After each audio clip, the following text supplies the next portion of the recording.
Anyatha sharanam nasti tvameva sharanam mama.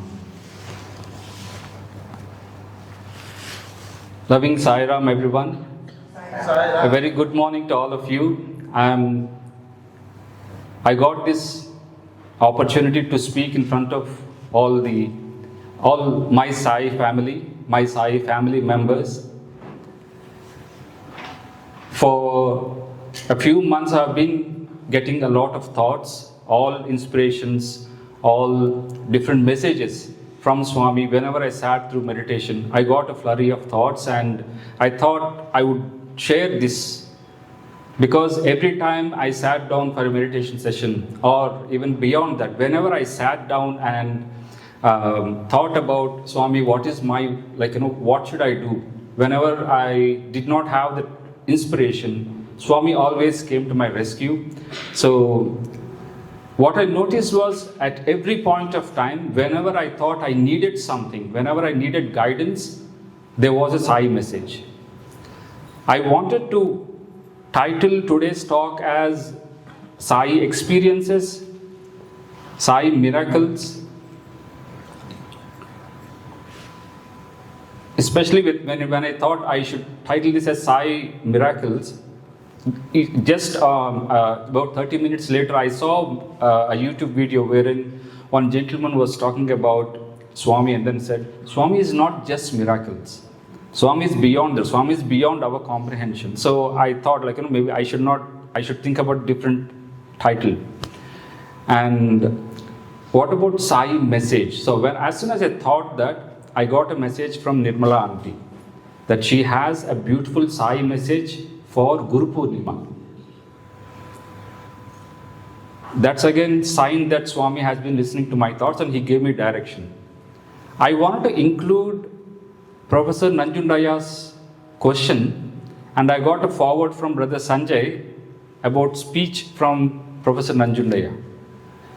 I wanted to talk about Swami and this chair. This chair is never empty. I got a forward from Vatsala Aunty that Swami's chair is never empty. So whenever I thought about something, there was always a message, there was always something that came my way that kind of grew confidence in me that I should share these thoughts with you, with my Sai family. So the disclaimer is that I'm going to talk about something that we all already know. I'm not going to share anything new. It's just that you may be listening to this from a different person. Maybe you got these thoughts already. So that's my first point, that this is my biggest disclaimer. I'm not sharing something new, and moreover, please don't think that wherever you may feel that I'm preaching something. I'm not preaching something. I'm just standing here relaying my thoughts. Maybe it's just a reminder. And thank you Swami for giving me this opportunity. I want to begin with a huge gratitude, because without His grace nothing happens. Why now? Why should we talk about Sai message now? If not now, then when? We constantly get a reminder from Swami about how we should lead our lives. Today is Ekadashi. Today we are celebrating our center's Guru Purnima celebrations. Today we remember our gurus. We remember our mother, father, our gurus at school, our beloved Swami. Should we remember only today? No, we should remember them every day. So why now? I asked myself, why not now? We should be remembering them every day. So as part of our center's Guru Purnima celebrations, I thought I will share all those moments wherein I got this Sai message not just from one person. It came from so many people. The inspiration came from so many people. So at every point of time, there was a guru for me who gave me a message, who gave me something that made my life more meaningful. So first, I would like to start with the question from Professor Nanjunaya. Professor Nanjunaya was our controller of our examination when I was studying. He has translated many of Swami's discourses. He and his family have been ardent devotees of Swami. for many decades. As part of our orientation, he came to our hostel. He sat down, he spoke for about 45 minutes, and I was 17-year-old immature teenager with a bundle of thoughts. So he came down, he sat down, and during his talk, he asked this question, and this question still stuck with me today. He asked this question: show me a God who is more loving, who is more kind, and who is more graceful than our Bhagavan. He was much more voice, like his voice kind of reverberated to the entire our room. When he asked this question, the 17-year-old immature me, I quickly prepared a table. Compare and contrast. I prepared a table. I put Swami on one side, and the top 4 gods that came to my mind, I put on the other side. So I went in alphabetical order. So Swami on one side, Allah on one side. Shirdi Sai Baba said, Sabka Malik Ek.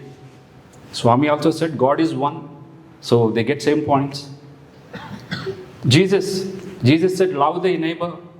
Swami said, love all, serve all, not just neighbor. So Swami gets more points. Lord Krishna's life was filled with leelas from his childhood. He was poisoned when he was child. Swami also was poisoned when he was child. Swami himself narrated about the Vada episode. Lord Krishna gave Bhagavad Gita.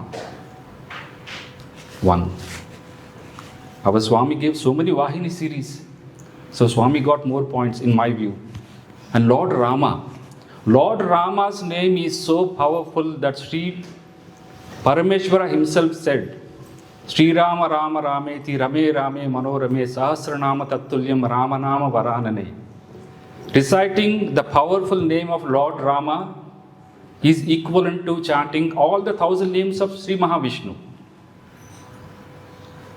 And just by reciting Lord Rama's name, Lord Rama's greatest devotee became a god to us. We worship Lord Hanuman, who is the greatest bhakta of Lord Rama. But I have never heard a discourse from Lord Rama. Swami has so many discourses. So these were the thoughts in the 17-year-old immature me then. So I was thinking comparing all of these, yes, they may all be equivalent. But then where Swami scored the highest points was that Swami gave me a seat in his college. So for me, that trumped everything. I don't need anything else. I know the answer to this question. There is no God who's more loving, who's more kind, who's more benevolent than our Swami. This was my answer. All these happened in a matter of few seconds. The sir was talking, and these all came to my mind, and then Professor Nanjunaya, he also answered this question. Swami is Sarva Devata Swarupa. Swami is also Sarva Devata Tita Swarupa. So all my table, my immature thoughts, everything, sir pushed aside. He was a guru at that moment for me. So I would like to remember on this day, I want to remember Professor Nanjunaya and his wise words. He said Swami is Sarva Devata Swarupa, Sarva Devata Tita Swarupa. He just dispersed all my ignorance. And I knew where to surrender now.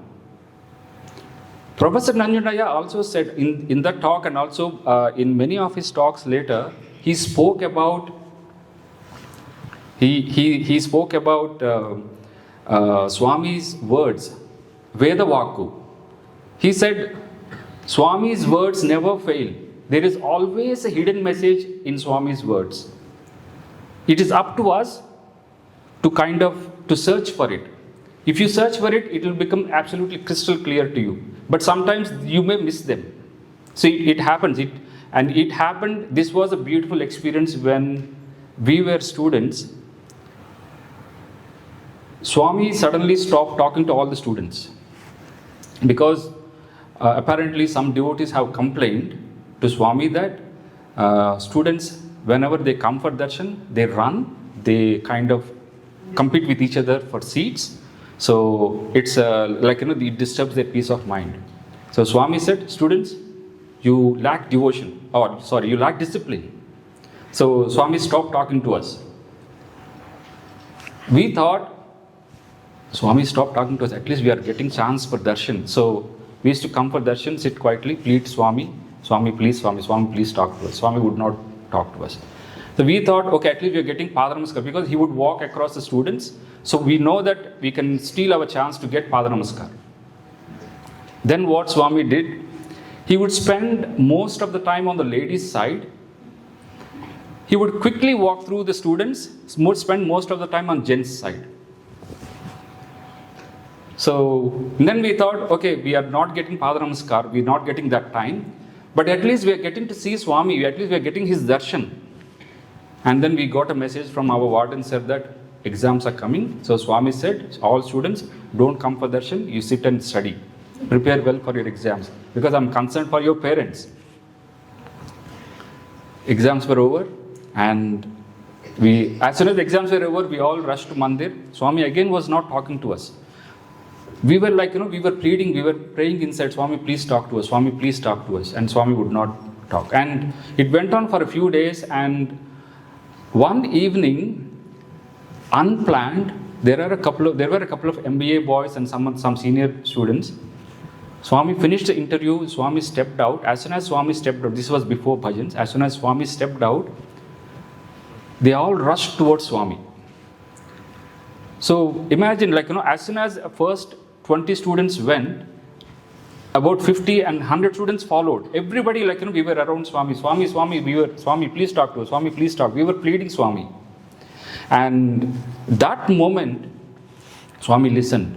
Swami listened for a while, and then, hey, when Swami said everyone, there was a pin drop silence all over Sai Kulwant Hall. Until that moment, there was this noise from students, but at the moment Swami said to keep quiet, we all kept quiet. And then Swami said, please Swami, please Swami, please Swami. Swami just said like that. So we all went back to our seats. We sat down. Bhajans were over. And as soon as the last bhajan was over, Swami came out, spoke something to Warden Sir, and the Swami retired to his mandir. And we got the news that Swami was coming to hostel the next day. Hostel was our home. So we had to rush back to the hostel to keep our home clean. So as soon as the darshan finished, we were kind of filled, we were thrilled with joy. We all ran back to the hostel, we cleaned everything, and we kept everything ready. Swami came blessed, and then that day was over. But then this episode, I suddenly remembered just a few days back when I was sitting through meditation, this episode came to my mind. What did Swami say? And what did Swami do afterwards? Swami said, please Swami, please Swami, please Swami. And then Swami came to our home, our hostel. So that was a direct message from Swami. Please Swami. We have to please Swami. And if you please Swami, Swami will come to you. Swami will come to your home. Swami will be with you. And that was a direct, it can't get any direct than this. So if you see, Swami said, please Swami. How do we please Swami? How do we please Swami? We all know Swami's famous two quotes, love all, serve all, help ever, hurt never. And the common point between those two is serve all, help. They both relate to service. So we have to serve. That's the answer. And I have a beautiful video of Brother Raghav's son who was here, and I happened to take a video of him, and I want to show that video. It's a 20-second video. Let's take a look at that video.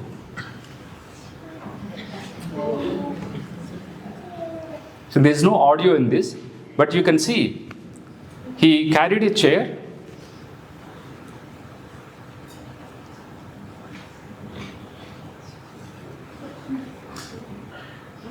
He carried it all the way, and then he happily came out from the storage area.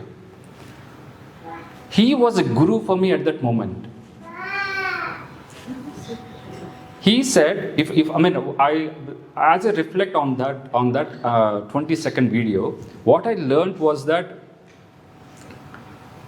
he did carry the chair to his capacity. He did not carry the big chair. He carried the small chair. He did not carry a toothpick, the smallest one. He carried the chair according to his capacity. And that's what Swami says. Whenever we have to do our service, we have to do the service according to our capacity. If you are an elephant, do the work of an elephant. Don't do the work like an ant. So if you can do more, do it. So that's the first point. Like, serve according to your capacity. That's what pleases Swami. So serving according to your capacity, that's the most important one. And the second point that I learned from Brother Raghav's son was, he did not care whether I was recording or not. So it doesn't matter if someone is taking your photograph, it doesn't matter if someone is if someone is capturing that moment. He just did it. And he didn't care afterwards. He didn't even look at me he didn't look at anybody. He just finished his task, and then he happily went and played with his sister and father. So, do your duty, do this service, even if no one is watching. That's the second point that I got. And the third important point is, he was smiling. All through, he was smiling. And the most important thing is, he was mimicking all the adults. He did not do everything on his own. Because we were doing it, because all the adults were doing it, he started doing it. So it's a moment of learning for me, a learning for all of us, that children mimic what we do. So if we get an opportunity to be part of a service activity, let us do our best in bringing them and involve in that service. That's what pleases Swami. And you see, we are the fortunate ones. Because as Professor Nanjunaya has said, Swami is Sarva Devata Swarupa, Sarva Devata Tita Swarupa, and we know that. We got a message from Swami about how to please Swami by serving others.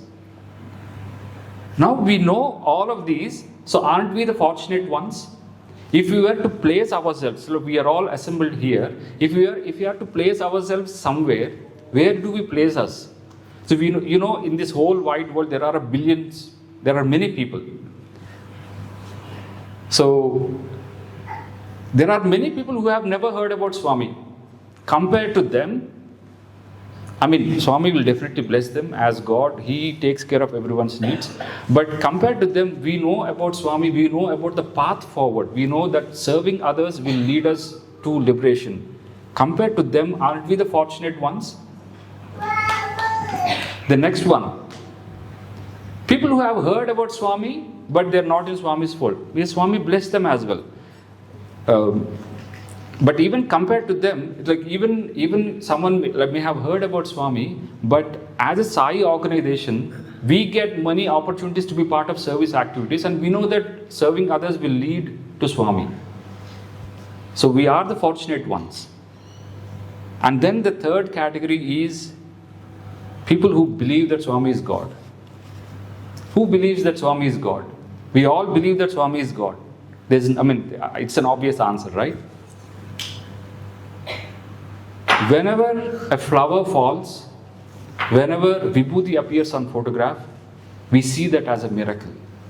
We believe that Swami is God. We believe that Swami is there watching all our actions. We have to move beyond believing. We have to go towards knowing. Know that Swami is there. Know that Swami is there with us always. How do we know that? Because we know that we are all excited to share the miracles. But for how many times do we listen from others about miracles? Every time there is a miracle to be shared, we get excited for that moment. But then we need to go beyond that. This is purely from my limited thinking, I would like to share that we are all in the square of believing. So collectively we should move towards knowing, because this is what will set us free from many things. And how I got to know about Swami, knowing Swami, how I got to know about Swami is through one of my personal experience I would like to share here. This is about our house hunting. Before we bought our house, we used to go for many auctions, and at every auction, me and Sri, we would ask, can you give us number 9, paddle number 9 for auction? They would say someone has taken it. What about 18? Someone has taken. 27? We don't have 27. So we got, every time we asked for 9, we never got it. We went about for a few auctions, and after letting go of so many west-facing houses, for the first west-facing house, we registered, and when we registered, we were the first people to register, and when we registered, we got the paddle number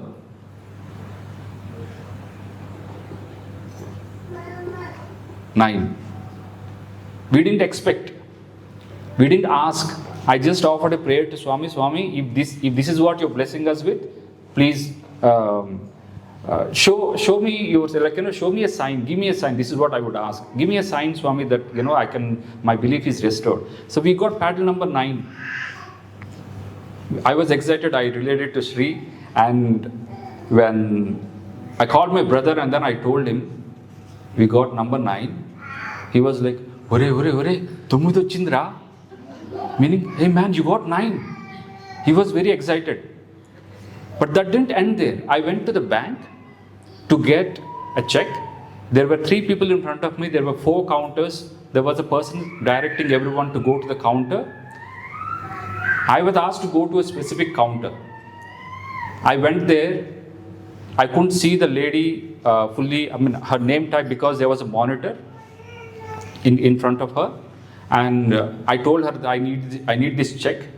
So she said she'll serve me. She asked me to wait for a minute, and then she got up and then she left. So while I was waiting, I saw there was another lady next to her. She finished serving another customer. She had a name tag. Her name was Wendy. The moment I looked at her, I thought, Swami, if this is the house that you are blessing us with, please show me a sign. Please, may this lady, if she has the letters SAI in her name tag, that would be a sign for me. So I got number 9. I was not happy with that. So I wanted more. So now after a couple of minutes, this lady comes back and she sits down. While she was sitting down, I saw her name was Sophia. And from that moment onwards, I did not ask for any more beliefs, whether a flower falls or not, whether vibhuti is formed on a photo frame or not. I need not know. I got my answer. I know that Swami is with me always.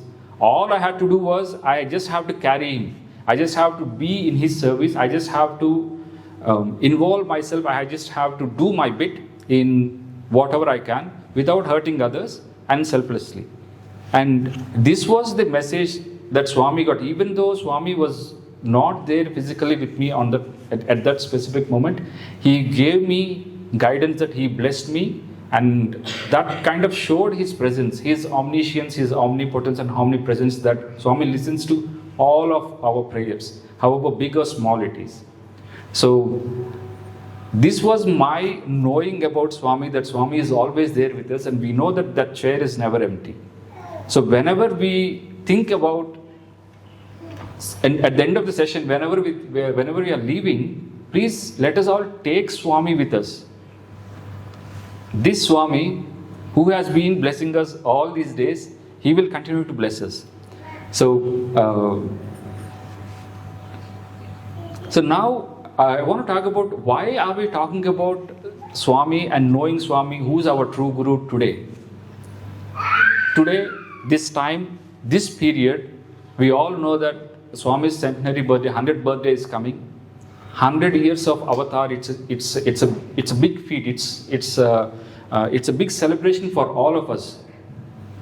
100 years of Swami, and you can see on that logo, 100 years of selfless seva. That Swami has been involved in so many selfless service activities, and he has been a huge inspiration to all of us. And the most important point for us to remember is that this time, we are all in this time, we all know that there is a lot of turmoil going around all around the world. But then if you remember, this year is Swami's 100th birthday celebration. It was not there last year. It won't be there next year. 100th birthday is only this year. So if we get an opportunity to be part of any service activity that Swami calls us upon, let us try our best to be part of it. Because we won't get this opportunity to be part of service activity as part of 100th birthday celebration. We won't get it next year. We did not get it last year because last year was 99 years. Next year is 101st. So 100th year, if we get an opportunity, let us be part of it. And why is 100th year, why is this year important? Why is this year auspicious? After 144 years, because of the planetary alignment, we had Mahakumbh Mela that happened at the beginning of the year this year. It happened only this year. The planetary alignment happened only this year. It did not happen last year. It's not going to happen for another 144 years. So this year, this time is very sacred, very auspicious for us. So if we get an opportunity to be part of any service activity to please Swami, wholeheartedly let us accept it. Let us do our best to be instruments of Swami. And we all know that Samartha Sadguru Sainath Maharaj will always take care of us. So on this auspicious day of Ekadashi, where we celebrate our Guru Purna celebration is happening. It's going to happen on the coming Thursday. So let us all come together, be part of as many service activities as possible as we march towards Swami's 100th birthday.